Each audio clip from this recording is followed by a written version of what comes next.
నేను ఆరిలో గోడానికి ఇలా సిమెంట్ బండి పట్టుకొని వస్తుండగా నాకు ఇలా పులి ఎదురయ్యింది. ఫోటో తీశాను. అందరూ కొంచెం ఎవరైనా ఉంటే కొంచెం అలర్ట్గా జాగ్రత్తగా ఉండాలి. అందరికీ నమస్కారం అండి. ఈరోజు 12:30కి మాకు 112 కాల్ వచ్చింది. ఇక్కడ చిన్నగదిరి ఏరియాలోనే కొండ ప్రాంతంలోని ఒక టైగర్ సంచరిస్తున్నట్లుగా ఒక వ్యక్తి చూశారని చెప్పి కాల్ వచ్చింది. ఆ కాలర్కి ఫోన్ చేస్తే అతని పేరు అప్పలరాజ్ అని, అతను సిమెంట్ వ్యాన్ తనకు డ్రైవర్ అని చెప్పి అన్నాడు. ఆ కాలర్ని ఐడెంటిఫై చేసిన తర్వాత అతను అడిగితే నాకు ఇంకొక అతను రాజు అన్న వ్యక్తి చెప్పాడు సార్. అతను దాంట్లో మొబైల్లో ఫోటో కూడా తీశారు సార్, మాకు చూపించాడు. అందులో అతను భయపడిపోయాడు అని చెప్పారు. ఆ తర్వాత అక్కడ కళాశీల అందరిని అడిగితే మేము ఎవరో చూడలేదు సార్, అతను మాత్రమే చూశారని చెప్పి అన్నారు.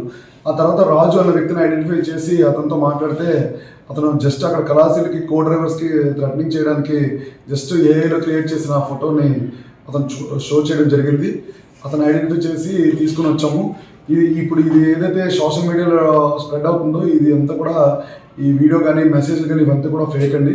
దయచేసి ఈ పులి సంచరిస్తున్న న్యూస్ మాత్రం ఫేక్. దయచేసి ప్రజలందరూ కూడా గమనించవలసిందిగా కోరుతున్నాను.